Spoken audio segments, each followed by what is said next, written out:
Ladies and gentlemen, welcome back to the channel. I'm Tony, and today I'm going to be doing my impressions on the Metropolitan, Connecticut by Ferio Tego in Explorer size. Now for the specs, we have Connecticut wrapper, country of origin is not specified, fillers in binder from Dominican Republic. We have 6.5 inches in length, and the ring gauge is 52. So you already know the drill. I'm going to line this up, give you my impressions on each third, and yep a little bit along the way. Great draw.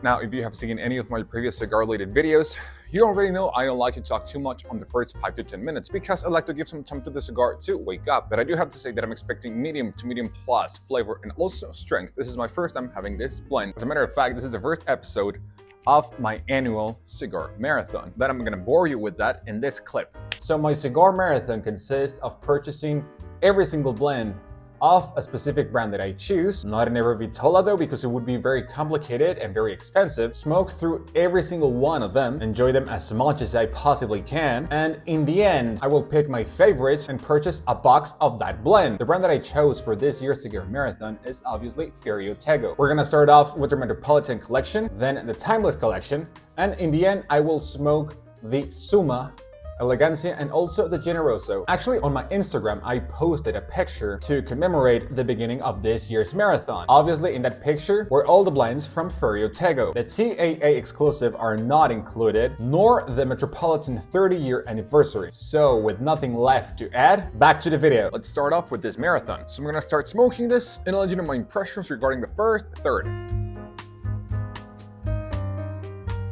Alright, so I'm basically done with the first third.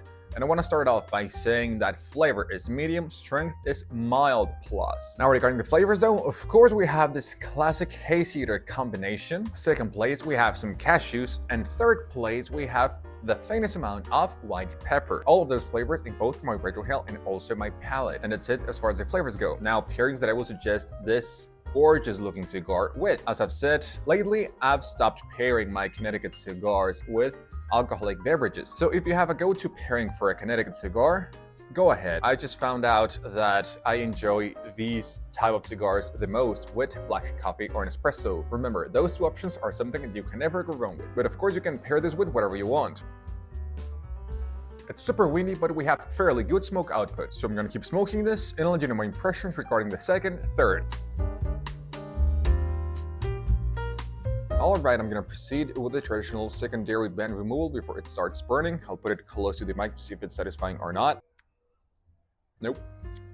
No satisfaction at all. But here we have this very good looking secondary band exclusively for Ferio Tego or Ferio Tego, however you want to pronounce that. And now that I'm basically done with the second third, did something change? A little bit. The hazy eater combination still the main tone in this second third. The cashews morphed into almond, which is now in second place. And third place, we still got the faintest amount of white pepper. All of those flavors in both my retrohale and also my palate. Flavor and strength are medium now.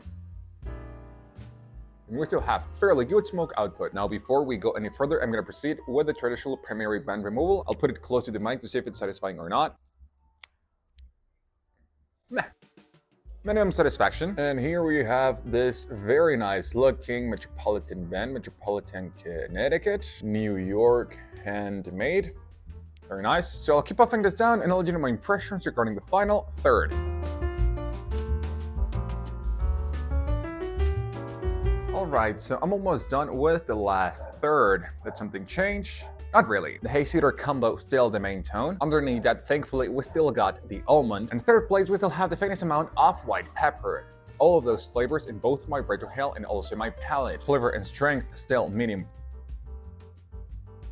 And we still have great smoke output. You've heard me saying this a couple of times, but whenever I smoke a Connecticut cigar, it can go one way or the other. Either I find them very boring or very rich and satiating. Luckily, this was the case. It was okay at first light and also the first third, but that addition of the almond took it to a whole next level for me. So for this first episode of the Ferio Tego Marathon, we started off with the right foot. As I always say, you can smoke whatever you want, whenever you want, but this would be a great all-day cigar. You can light this up in the morning, after lunch, or after dinner. And of course, this blend is something that I could recommend to someone that is starting off smoking cigars. Construction, freaking flawless, freaking fantastic. I didn't have to touch this up nor relight it, and the burn line was relatively clean throughout the whole smoke. The only thing that I noticed though is that this was burning kind of fast, which I don't really mind because the construction was perfect. With this precise Vitola 6.5 by 52, I was expecting at least maybe hour and a half, and of course that I took my time to smoke this slowly, enjoy it as much as possible. But other than that,